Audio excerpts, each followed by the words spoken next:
Okay, so there's a lot to talk about this parsha, and we're still in Moshe's speech to the Jewish people that he's offering at the end of his life.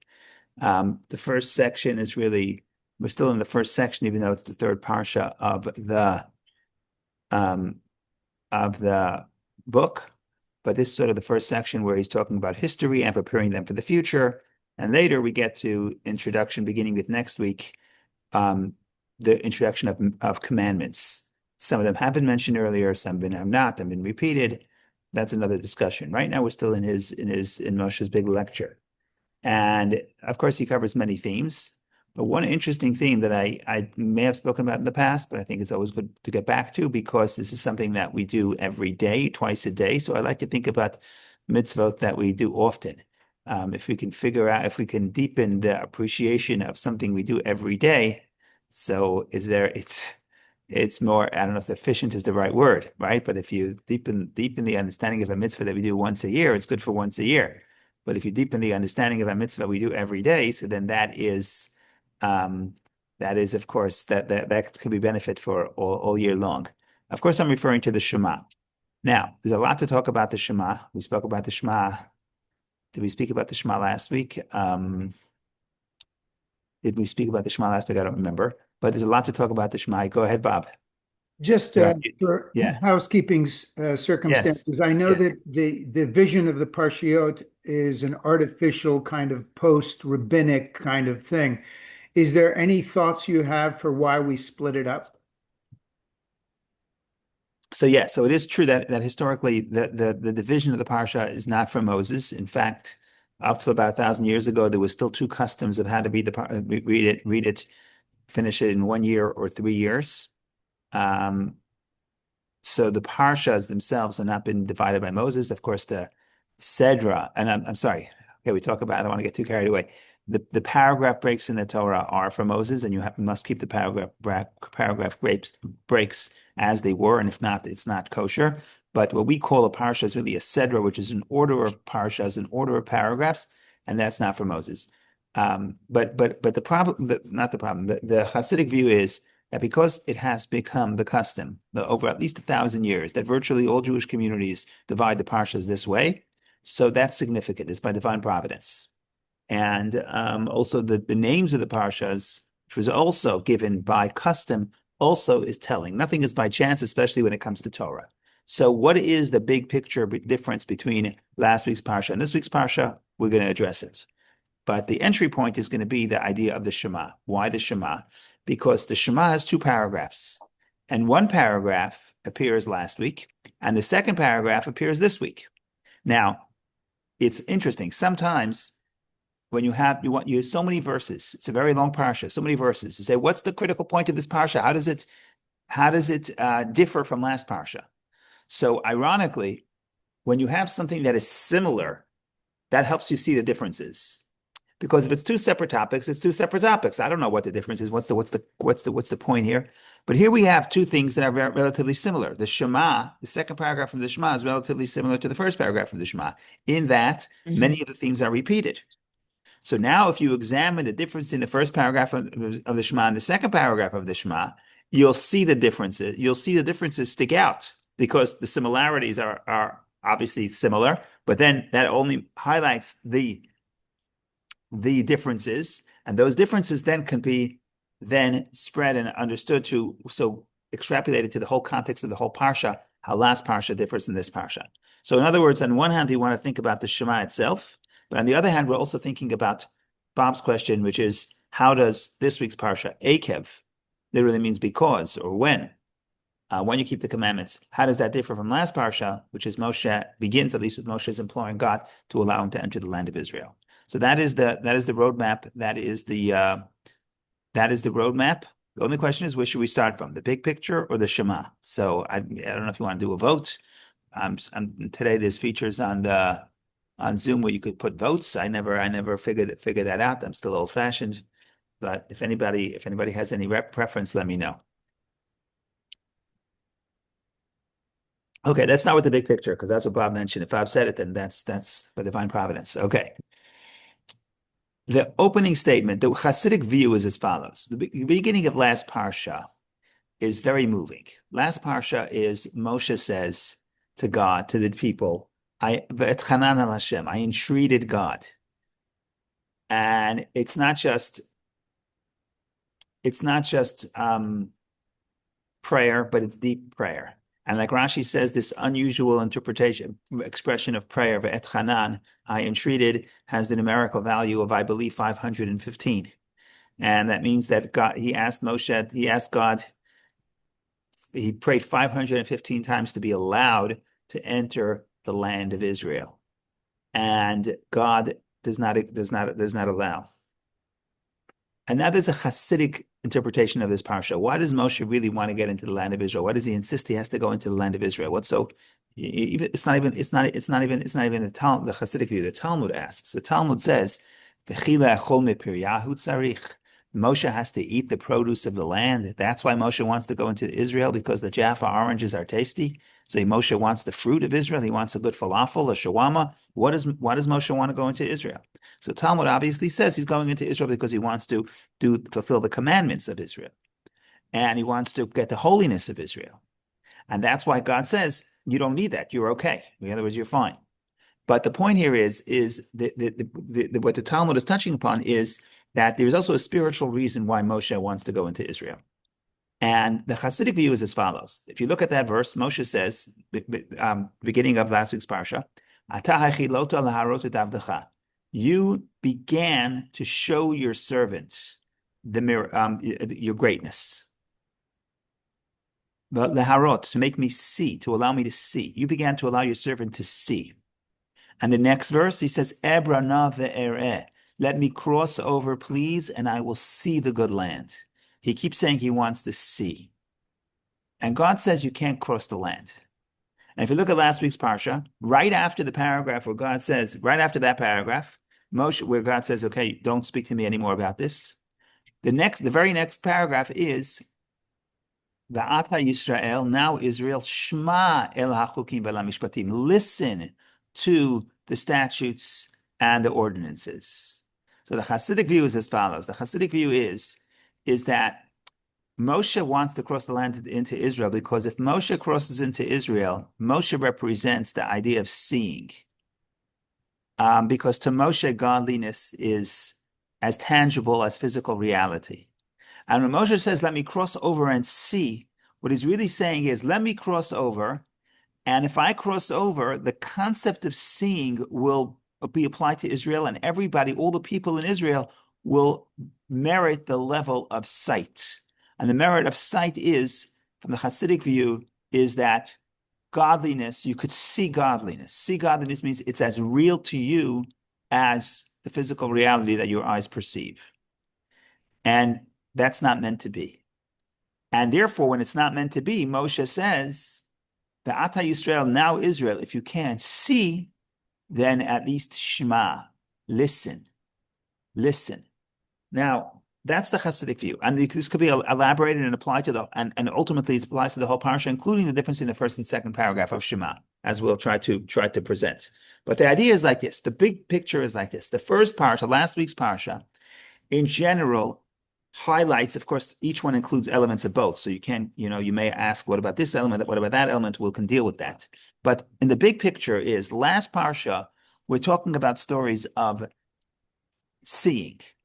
And seeing is another way of saying revelation, which is another way of saying a gift from above. Because all those happen together. God gives us the ability to see him. Last week we talked about, for example, the revelation at Sinai. And there it talks, Moshe makes a big deal about introducing the idea of revelation. There never has been a revelation like that. But one of the verses he says, which we say every Shabbat, every time we take out every Shabbat, and on holiday Simchat Torah, Ata hareta ladat, you have been shown to know, meaning God gave us the gift, not only to know God, but to show us the existence of God. Show us the existence of God means that the existence of God, for those who stood at Sinai, it was real, just like you saw it. We probably mentioned it before, but there's a beautiful Hasidic interpretation that the Rebbe talks about when you talk about the Ten Commandments. I'm going off topic a little bit, just give me 60 seconds. There's a verse, when the first time where it talks about the Ten Commandments, it says, in Exodus, all the people see the sounds and the fire. Now, it's strange. How do you see the sounds? You see fire, you don't see the sounds. So there's a big dispute between Rabbi Yishmael and Rabbi Akiva without getting into back and forth. The bottom line is Rashi quotes Rabbi Yishmael who says, I'm sorry, Rashi quotes Rabbi Akiva who says at Sinai, there was a miracle that they saw the sound. It's not that they saw the fire, they saw the sound. And the Hasidic interpretation of Rabbi Akiva's view is that sound represents something that you can't see before your eyes. You hear it, you understand it. In Hebrew, Shema, listen, is synonymous with understand. Even in Yiddish, you could say, Icher, I hear. Tell me something, I say, I hear. I hear means I understand. But understand is ideas. Ideas are abstract. Sight is when you can see it. For you, it's real. It's real for you. So when it says that the Jewish people saw the sounds, what it really means is that for the Jewish people, that idea, the concept of God, which is an idea, an abstraction, which is sound, becomes at Sinai becomes an idea they can perceive as reality. That's what happens at Sinai. And that's what Moshe evokes last week's Parsha. The whole thing is talking about how Sinai happens. And at Sinai, we see the presence of God. And the beginning of the Parsha, as I mentioned, Moshe says, can I cross over and continue this experience of seeing? And the name of the Parsha, Ve'et Chanan is entreating, is asking, is praying. But the root of the word, Rashi says, Et Chanan comes from matnat chinam, a gift that is undeserved, a gift that is free, undeserved. Because Moshe says, give me a gift that's undeserved. When you talk about this idea of God allowing you to see his presence, and you talk about the idea that God reveals his presence, and you talk about the idea that we're not deserving, but it's given to us from above, what that all has in common is last week's Parsha talks about revelation from above. This week's Parsha, V'haya Ekev Tishmunu will be because you listen to the commandments. It's a whole different story. First of all, Akev means because, but it's a very strange way of saying because. There's many other words in the Hebrew Bible that mean because. There's ki, there's lama'an, there are other words. Akev means because, but it also means heal, the heel of the body. And the Hasidic interpretation is Akev represents the opposite of revelation, the opposite of sight. Sight means sight is in the head, of course, but sight means sight is the greatest level you could see, where you see godliness, godliness is real. Akev is the lowest part of the body. The Talmud says it's the angel of death in the body, meaning there's the least amount of feeling. We have a doctor here, you'll confirm, you're not confirm, or I guess people could confirm from their own experience. It's the least amount of feeling in the person. That's why the Talmud says if you have a boiling hot a tub and you want to test the water, you're not going to put your head in or even your pinky, you put your heel in because there's the least feeling. So the Akev is the lowest level. And Akev says, even if there's no revelation, you're on the bottom, walk in the path of God, listen to God, and follow God. And therefore, these experiences here are very much bottom up. And even if you talk about even if you talk about the other themes in the Parsha, for example, you have the giving of the second tablets. And the second tablets are not as spiritual as the first tablets. They were not carved by God, they're carved by Moses. And the revelation wasn't as great. But on the other hand, in a way, they're man-made. They're man-made because, first of all, there's a participation between Moses and God, but more importantly, it comes because of the teshuvah. It comes because of the repentance of the people. So, in other words, if you want to generalize, and a lot of times we go back to this model, but if you want to give a general model, we'll go more specific when we talk about the first and second paragraph of the Shema. If you want to talk about the model, last week's Parsha highlights gift from above, highlights top-down revelation. And this parsha represents listening. Listening means you have to process, you have to think about it, you have to grow. It's not obvious. And that's the difference even in the name of the parsha and in the major stories of the parsha, as I mentioned last week as the revelation of Sinai, and this week as the shattering of the tablets and the repentance. That is essentially repentance is a product of the human condition, the human being's initiative and desire to reconnect to God. But it's not God coming to you, it's you're coming to God. And as I mentioned, it's going into Israel and being involved in the physical land and the challenges that come along with that, but also, as we'll get to, also the opportunities. And then it's not so clear at the final analysis, certainly from the Hasidic view, it's not so clear which level is greater. So this is always elusive. Which one is greater? Because it's a trick question. It's not a binary. There's advantages to one, there's advantages to the other. And then there's also, we make a call of what ultimately is greater. But that's the Hasidic view and that we have to stand. If I say to you now, who's going to stay here till 10:50? So we'll have to wait a little bit longer. Okay, go ahead, Bob, please. So I take it then the answer to that question is because one is from above and one is from below, they have a natural break, and that's why they.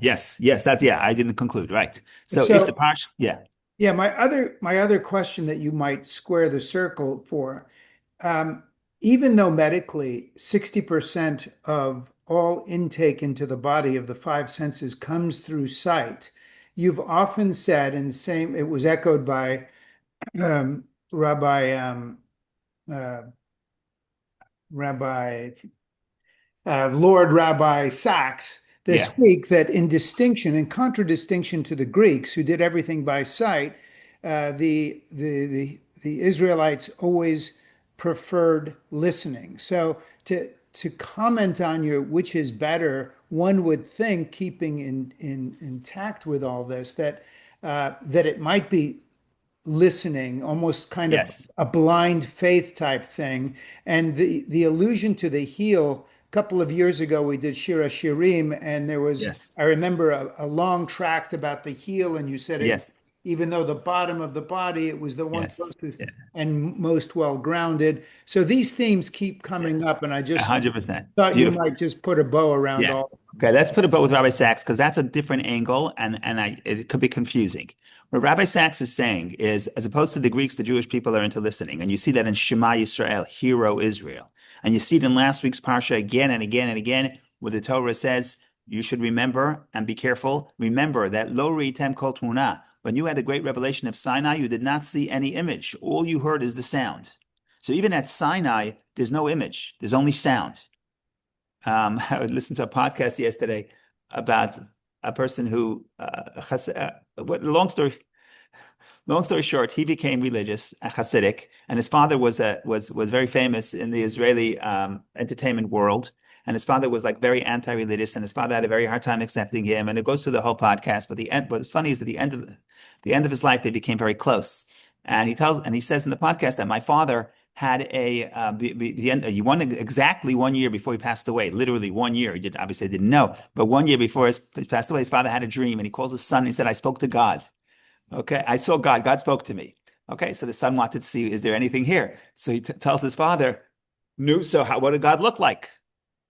Now, this guy probably never opened the Bible in his life. And the guy said, "Oh, you didn't look, you didn't see, it's only voice." So the son said, "Ah, yeah, that must be true," because that's exactly the vision at Sinai, where Moshe says last week, remember, don't forget, he says very strong language, guard yourself and remember that you had not seen any image.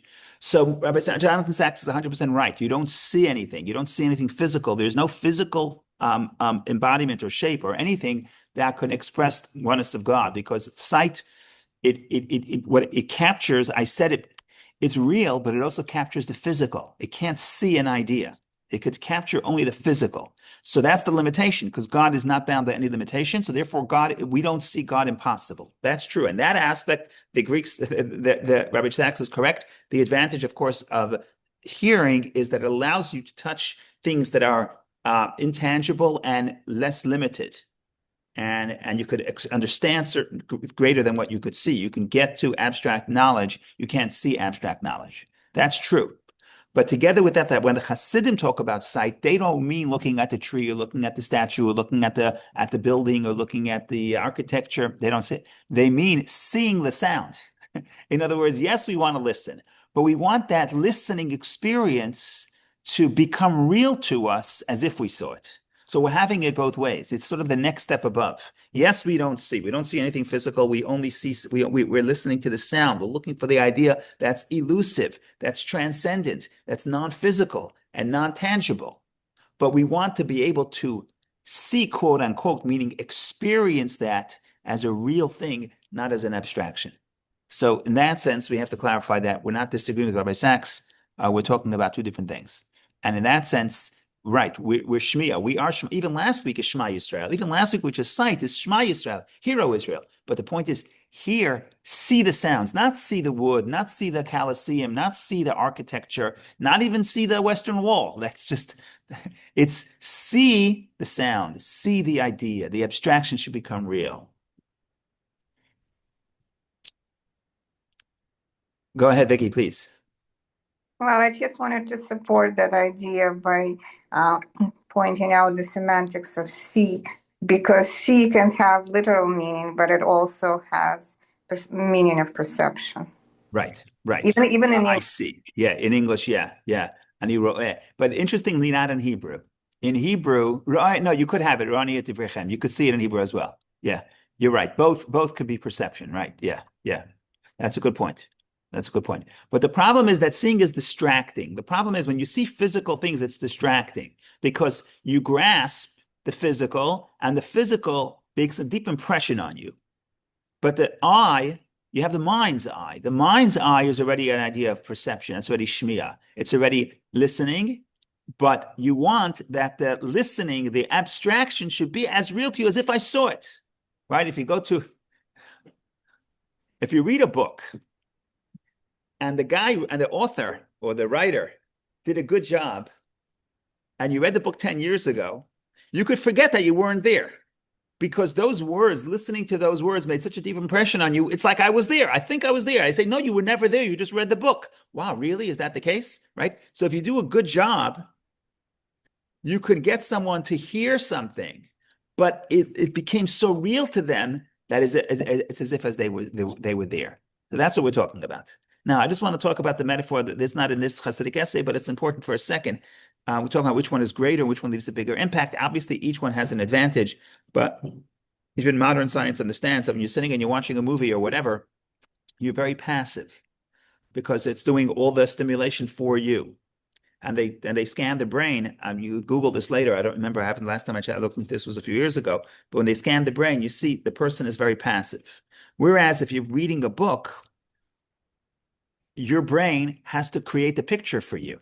So a good writer helps you do it because they don't just what do they call it? They call it show don't tell. They tell you how don't talk about the concept, portray it, be vivid, be detailed, all good things. But the bottom line is that when you're reading, your brain has to make those connections and paint the picture in your mind. So it's a much more involved process than just watching. And some people would say that at least in certain cases, that also helps memory because if you're not passive and you're active in the process, then you're more likely to retain and remember what you're learning. And this is also very much connected to what we're talking about, which is there's an advantage, obviously, to sight. It becomes more real to you, but there's also an advantage to listening and thinking, which is more abstract, but it requires your own participation and involvement. So each one, of course, has an advantage, and we'll save it for the end if there is an ultimate advantage. So that's for that. So that's the big picture of the difference between last week's parsha and this week's parsha, and how it plays out in some of the major themes of the parsha, namely the giving of the Torah, versus this week's parsha, the teshuvah, the repentance, the second tablets, which are very different than the first tablets, which is the great revelation that the Jewish people receive. Second parsha, there's no revelation. Second tablets, there's no revelation. Moshe gets the tablets alone. There was nobody else there. Okay, that's the big picture. That's I'm not going to say the intro because that's really the heart, but it's the big picture. Now we want to zero in to say, how does this idea, the model of top down, bottom up, how does this express itself in the mitzvah that we do every single day, saying the Shema, and how does the first paragraph differ from the second paragraph? And what we're going to basically say is that there's two states of mind and there's two states of being. And some days you're closer to the first paragraph of the Shema, and some days you're closer to the second paragraph of the Shema. But they're clearly two different experiences. And of course, the first one is related to last week's parsha, top down. The second one is related to this week's parsha, bottom up, or a person's own human participation. And again, even though it seems like the second paragraph of the Shema is not as great as the third, but that's maybe simplistic, and maybe there's advantages to the second one too. So I'm just trying to think if anybody wants to give us something, what do you think, or something of the difference, classify or categorize the difference between the first and second paragraph of the Shema. I even was so organized. I'm so proud of myself. I even was able to open up the link to the one page on Chabad.org that has both paragraphs of the Shema, the first and the second. The problem is that it's going to be very small, and if I make it wider, then you're not going to see the first and the second simultaneous, unless I turn off the Hebrew and I just do the English. Maybe this will help. Either way, no, it's not going to help. What happened here? Yeah, beautiful. Wow, I have both paragraphs. So here I have both paragraphs of the Shema. Well, this is technically not the Shema, but yeah, I'm without minus the first sentence, which is its own story. You shall love the Lord your God with all your heart. That's the first paragraph. Second paragraph is V'hayayim Shemoah. That second paragraph comes from this week's parsha. And it shall be, if you will diligently obey my commandments, which I enjoin upon you this day, to love the Lord your God, etc., etc., etc. And that, like I said, especially the second half, this is very similar to the first paragraph. We talk about place these words of mine upon your heart and upon your soul, and bind them as a sign of your hand, and they shall be as a reminder between your eyes. Tefillin, yes, tefillin are mentioned in the first paragraph as well. Teach them to your children to speak of them when you sit in your house and when you walk on the road, when you lie down and when you rise. Yes, that's mentioned in the first paragraph of the Shema. And you shall inscribe them on the doorposts of your house and on your gates. Mezuzah, yes, that's also mentioned in the first half of the Shema. So at least the second half is repeated. But if anybody wants to jump in, what's going to be the big difference between, or small difference, or any difference between? But I don't just mean a semantic difference. I mean, I want you to point out the semantic and say what feeling do you get that differs in the first paragraph of the Shema and the second paragraph of the Shema. If anybody wants to take a shot, if not, you'll have to hear it from me. It's much better if you say it. The second one, they're saying God is saying what happens if we don't follow it. Right, right. So what does that tell you? What does that evoke within you? What does that make you feel like? Or what state of mind are you in? And that's in the second paragraph. That's correct. That's a great observation. In other words, just to point out, the second paragraph of the Shema is in the context in the beginning is if you keep the commandments, then everything will be fine. I will give rain for your land at the proper time, the early rain, the late rain, and you will gather in your grain, your wine, your oil, and I will give grass in your field for your cattle, and you will eat and be sated. By the way, this is the source that the Talmud says you have to feed your pet before you eat, or your animals, not just your pet, because it says, I will give grass in your field for your cattle, and only then, and you will eat and be sated. So if you have animals to take care of, you have to feed them before you eat. Take care lest your heart be lured away and you turn astray from and worship alien gods and bow down to them. For then the Lord's wrath will flare up against you, and he will close the heavens so that there will be no rain, and the earth will not yield its produce, and you will swiftly perish from the good land which the Lord gives you. So there's a nice chunk here, reward and punishment. So that's the observation. Thank you, Shoshana. Thank you. The question is, what does that mean? What does that mean? What type of person are we talking to, or what part of the person are we talking to?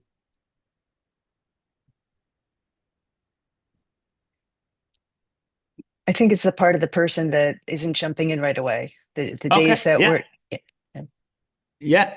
In other words, the first paragraph of the Shema is someone who's in love with God. You don't have to tell him serve God so that because it's going to rain and you'll get produce, and if you don't serve God, the rain will dry up.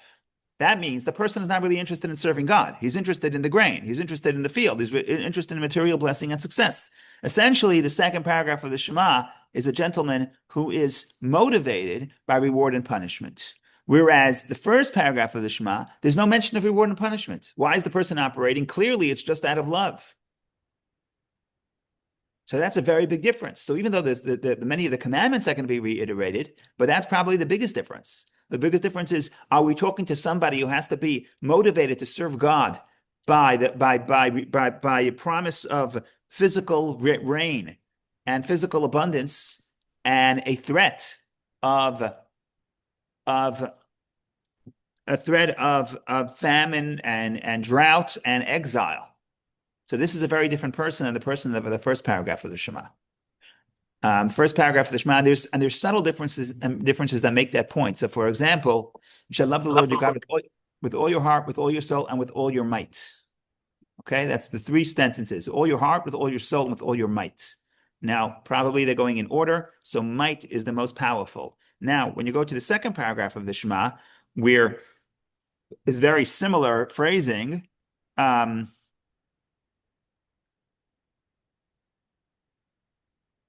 And you will serve him with all your heart and with all your soul. 2 out of the 3 phrases are the same. What is missing? All your might. We don't have all your might. The second paragraph is not a guy serving God with all your might. You're only serving God because you want the reward. It's not with all your might. So that's just subtleties that support the border point that Shoshana raises. Go ahead, Karina, please. Also, it made me think about the two souls. Yeah, Like the first paragraph is more about like our divine godly yeah, soul, yeah. and the other one is more about like the animal soul or the physical. Nah, it made me think about that.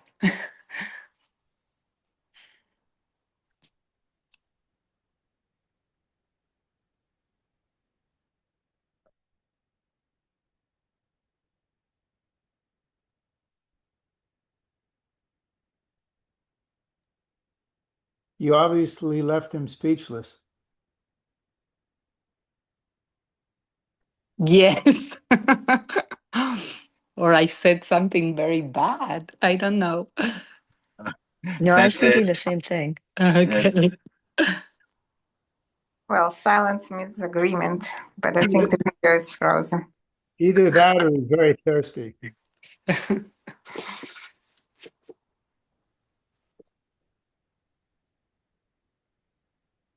But wait. Oh, I'm Let's sorry. see. Hi, I think I got frozen or something. Yeah. Yeah. Yes. Okay, go yeah, ahead, put Karina. it. I heard you saying that the first paragraph sounds like It's 80 degrees the out. godly soul. Yes, like addressing to the godly soul, Right. and the Yeah. other one like addressing to the animal soul. Yes, that makes a lot of sense. And again, it relates to what Shoshana said, that the godly soul, you don't have to tell the godly soul, serve God so in order that it should reign. First of all, he wants to serve a God anyway, but also he's not motivated by the rain. He's not motivated by the physical, right? So there's no promise of physical blessing. The second guy is you got to negotiate. Listen, serve God. It's also for your benefit. Because if you do, it's going to rain, you'll be blessed. If you don't, the rain will stop, you'll be exiled. So obviously, we're talking to the more materialistic side of the human being.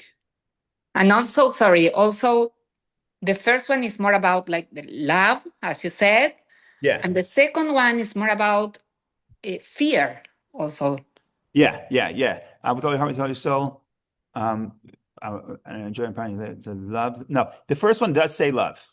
The first one, you're right. It is fear because it's reward and punishment. But to be fair, to be fair to the second paragraph is it does say to love the Lord your God and to serve Him with all your heart, with all your soul, with all your soul. Uh, I just pointed out that it doesn't say with all your might. And there is love. But the question is, what is the only motivation? You know, the animal soul is not a terrible guy. The animal soul also wants to have a spiritual life. The animal soul also wants to love God. But the point is that it's not his only motivation, and he also cares about his own physical well-being, which is fine. That's his job, right? But the point is that you're right. When you're talking to the godly soul, you don't have to say, serve God so the rain will come. He's not here for the rain. He's here to serve God. Right? So that's a very good point. I'm just going to answer your point. It's something that you don't really see in the English, but you could see in the Hebrew. What is that? The first paragraph, I'll put it both. The first paragraph is in the singular. You shall love the Lord your God with all your heart, with all your soul, with all your might. But the your and you is all singular, via hafta. You shall love. If it means plural, it would say va'ahavtem. B'cholavavcha, with all your heart, your singular. If it was your plural, it would say b'cholavavchem. Uv'chol nafshechem. Second paragraph of the Shema. La'ahavat Hashem Elokeichem. Love the Lord your God. Not Elokecha, Elokeichem plural. Ula'avdai and serve him b'cholavavchem with all your heart, but the your is plural. Ub'chol nafshechem is plural. The entire thing is plural. So there's multiple ways of reading this. One way to read it is to say that when we have a relationship with God, okay, so there's the relationship of I am part of the collective Jewish people, and that's represented in the second paragraph of the Shema. And then is I as an individual. That's the first paragraph of the Shema. And one has nothing to do with the other. In other words, yes, I'm part of the collective, but I also have my personal relationship. It's not I'm one of the nation. It's not just I'm one of many. I'm one of 50 million Jews or 14 million Jews. No, I have an individual relationship with God. And the first paragraph of the Shema highlights the individual person's relationship, and that's why it's written in the singular. And the second paragraph of the Shema represents the idea that I'm part of the collective. And that's why whether or not it rains is not in the hands of one person, because I could be righteous, but if everyone else is serving idols, it's not going to rain. Rain is something that affects the collective. So that's one way of looking at it. But the Hasidic way of looking at it is Karina's point. What? The first paragraph of the Shema is singular. Why? Who are we talking to? To number one, to the godly soul.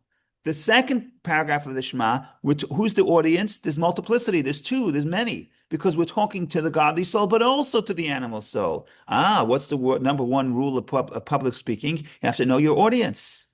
So if you're talking to the plural, if you're talking to the godly soul, then you have to also, if you're talking to the animal soul, then you have to speak the language that the animal soul understands. It's very good.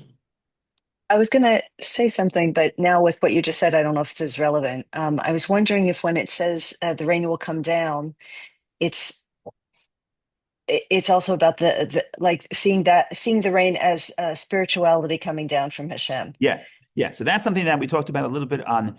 Did I speak about it on Tuesday? I don't remember, but I wrote about it, and hopefully will be in your email box later today. That in Israel, the fact that in Israel the rain is a sign of God's providence, and that's why right before the Shema, like literally, um, if you right before the second paragraph of the Shema, there's a contrast between Egypt and Israel. Where in Egypt you have to water the land with your feet, meaning you have to carry the water from the Nile, and it only goes to the low plains. But if you have to carry it up the hill, you have to schlep it by your feet. And in Israel, the rain comes from the heaven. And following that, right after, it says this is the land that God is providence is upon it always. And at least some interpretations say that's a continuation. The rain is a sign of the providence. And that's why right after that, those verses, immediately after, you come to the second paragraph of the Shema, which is also talking about rain as a sign of God's providence. And then you could say the broader concept, which is in Israel, yeah, you can read my email. But yes, yeah, I agree. I agree. Thank you. Go ahead, Karina, please.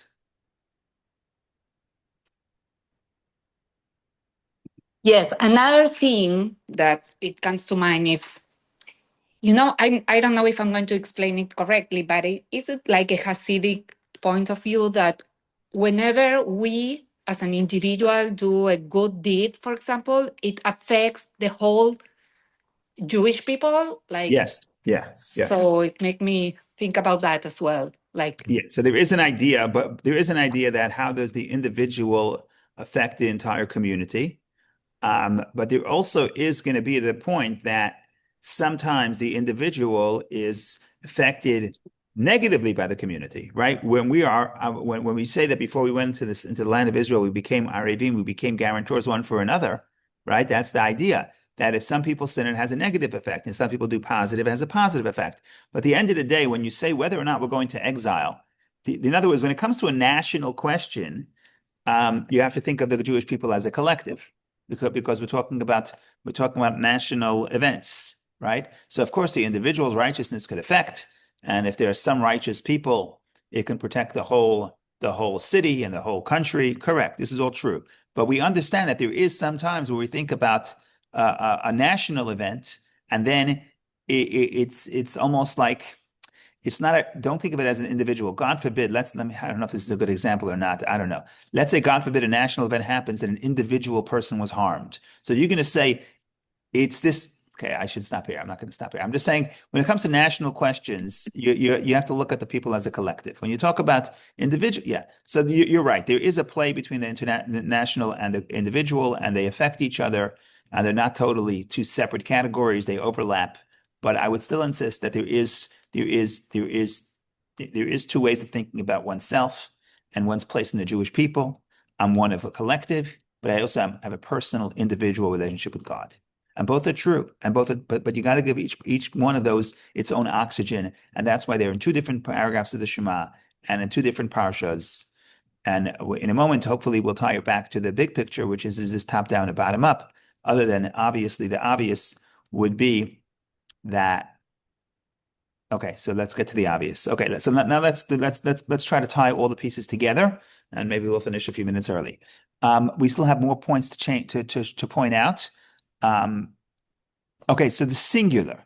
So the Hasidic view is talking about the singular, which is the godly soul. But even within the godly soul, there's 5 levels of the soul. We don't always talk about it. There's nefesh, ruach, neshama, chaya, yechida. There's 4 levels of the soul, 5 levels of the soul. The essence of the soul is called yechida. Yechida means singular, but it's singular in the feminine.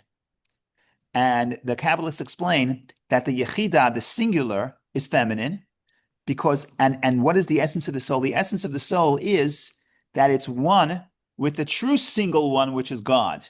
But God is singular in the masculine. So we have a singular in the feminine, a single in the masculine, and they unite and they become one. And that's the essence of the Jewish soul is one and is one with the essence of God. So what I'm trying to say is when you get to that level of the essence of the soul, you're not in a state of listening, you're in a state of seeing. The presence of God is obvious, and you don't have to be lured with promises of rain or threats of lack of rain, because you see what's real to you is godliness. And that's what we're saying. That's why the first paragraph of the Shema, seeing, represents singular, and it goes in the category of last week's parsha, which is top down. And now that affects also the way we think about the commandments. Like one more interesting difference between last week's paragraph and this week's paragraph, the first paragraph of the Shema and the second, this is also very interesting, is the order of the idea of Torah and tefillin and mezuzah. And in this context, or tefillin, in this context, tefillin represents all of the mitzvot. So in the first paragraph of the Shema, first thing it talks about is Torah study, right? These words which I command you today shall be upon your heart. You shall teach them thoroughly to your children. You shall speak of them when you sit in your house and when you walk in the road, talking the study of Torah. And then it says, you shall bind them as a sign upon your hand, and you shall be for a reminder between your eyes. Meaning first, primarily study, Torah, and then commandments. Okay, that's nice. But what's interesting is that the next parsha, in this week's parsha, in the second paragraph of the Shema, the exact opposite is true. What happens in the second paragraph of the Shema? So it says, "V'samtem es dvarei eila," so you'll be exiled from the land. Okay. Therefore, place these words of mine upon your heart and upon your soul, and bind them as a sign for your hand, and they shall be for a reminder between your eyes. Tefillin. And only after the mitzvah tefillin does it say, you shall teach them to your children, to speak of them when you sit in your house, and when you walk on your road, and when you lie down and you wake up, and you shall inscribe them on the doorposts of your house. So in other words, what do we have? We have, let's put the mezuzah aside. We have first tefillin and then Torah study, right? Place them bind them as a sign of your hand, and they shall be for a reminder between your eyes. And then you shall teach them to your children to speak of them. So in other words, first paragraph of the Shema, Torah, then mitzvah. The second paragraph of the Shema, mitzvah, then Torah. Now it's not a mistake, right? This much we know, that even if we don't understand why it happened yet, but we know it's not a mistake. Everything is precise. So why is it that the first paragraph of the Shema, talking to the godly soul, talking to the perspective of the essence of the soul, which for it sees godliness. Godliness is reality, and the world is secondary. There you would have Torah first and then mitzvah. Second paragraph of the Shema, we're talking to the animal soul, where the animal soul is more distant, doesn't see God as real or tangible. God is an idea, God is abstract. What's real is the grain in the field, and I need the rain. That's real to me. So there you would say mitzvah first and then Torah. How does this puzzle come together? So here the Hasidic interpretation is beautiful. What is Torah? Torah is sight. Torah is top down. Torah is communicating to the people the divine will. That's what the Torah is. What is a mitzvah? A mitzvah is the opposite. A mitzvah is bottom up. A mitzvah is how the person transforms the physical and makes it holy. So if in the language of the Kabbalah, you would say Torah is milamayla lamata, Torah is from above to below. Torah is likened to water, which the Talmud says flees the high areas and always flows downward. Torah is the idea of bringing the word of God down into this space. That's the first paragraph of the Shema, top down. Second paragraph of the Shema, of course you have to study Torah, but primarily what are you supposed to do? What's the takeaway of the second paragraph of the Shema? You're in the physical world. The physical world is real to you. Beautiful. Make tefillin. Take the physical object, transform it, make it holy. That's what you're called upon to do. And now in the final analysis, let's stop for a second. Let's stop for a second. Let's stop for breath. I have 2 more points to say. One is what Rashi said. One more point to say. The Talmud, we know that everything in the Torah is precise. So the question is, why is all this repeated? Okay, so we know why they're repeated because now we understand the subtlety. But it's a beautiful Rashi, and Rashi says a very profound point. which is startling in a way. Rashi says, you know why the commandments are repeated? So it says, Afla achar shetiglu, teaching you even after you're exiled, you still have to do the mitzvahs and study Torah, which is absolutely mind-boggling for us living in the diaspora. In other words, what Rashi is telling you, if you only had the first paragraph of the Shema, what would you think? You think the whole idea of serving God is Israel. You go leave Egypt, you get to Torah, you go to Israel, and in Israel is where you serve God. But what happens if you violate the covenant, if you serve idols, and you're exiled from the land? You're no longer connected to God. There'd be no reason to put on tefillin. What is tefillin? Tefillin is you're serving God, but you're out of Israel. There's no reason to serve God. That's what you would think. So Rashi says that's why the second paragraph of the Shema, when it says you'll serve idols, and if you serve idols, you'll be vavante mehera, you'll be swiftly destroyed from upon the land. Right after it says, nevertheless, put on tefillin, do mezuzahs, even after you're in exile. That's what Rashi says, which is absolutely startling in a way. But what's the Hasidic view of that? The Hasidic view is in a way, so the second paragraph of the Shema is much lower. Oh, even in exile, do the mitzvah. Of course, you're not going to be on the same level as you are in Israel, but even in it's the word of Rashi is afla achar shetiglu. Even after you're in exile, you should do the commandments. But the Hasidic view is, in a way, that the second paragraph of the Shema, when you're in the heel, remember Akev is the heel, and the name of the parsha is Akev. You're distant, you're the lowest space, you're outside of Israel. Ultimately, the transformation is greater. So you're on a lower spiritual level, but you're tapping into the essence if you're able to create that connection to God, and you're able to transform every part of the world to be a place of holiness, then in a way you're in the heel, but there may be there's an advantage in that as well. So of course, there's advantages in top down, there's advantages of being in a low space and transforming that low space. So that's why there's space for the first paragraph of the Shema, place for the second paragraph of the Shema. First paragraph of the Shema is talking to the parts of us where godliness is real, and godliness is as tangible as something that you could see, and godliness is the only thing that matters. And how much money you have in the bank, when you're talking to the singular part of self, the essence and core, doesn't matter how much money I have in the bank. What matters to me is my spiritual life. What matters to me is my connection to God. But that's wonderful. There's a different part of you that says, well, I think about myself. I like God, but I also have to survive in this world. And here, the idea that blessing, that serving God brings blessing is very enticing and very interesting. So is that a step down? Yes. But ultimately, that may be the ground zero of where the real transformation happens, because ultimately, then we're transforming also the physical side of self to the service of God. And that's why there's an advantage of the first paragraph, there's an advantage of the second paragraph. Now, going back to the Parsha, there's an advantage to last week's Parsha where you had the first set of tablets, which is Sinai, which is Revelation, which is top down. There's an advantage to the second paragraph, to the second paragraph of the Shema, to this week's Parsha, which is not the idea of seeing, but the idea of hearing, the idea of a heel, the lowest part of the human anatomy, and in the big stories, the second tablets, which represents Teshuvah, return. We were in a low space, but we can transform that to be a motivation to come close to God. So this is the story in short, a lot more to say. Thank you all for listening. And like I said, I may have said some of this in the past or all of it in the past, but it's always beautiful I always want to go back to the basics, especially when it comes to something like the Shema, which we say twice a day. So maybe that will help us connect and say it with even more heart, soul, and might. So thank you all for listening. Amen. Thank you, Rabbi. Shabbat Thank you. Shalom. Thank you. Shabbat Shalom. Thank you. Shabbat Shalom. Wonderful day, everybody. Thank you.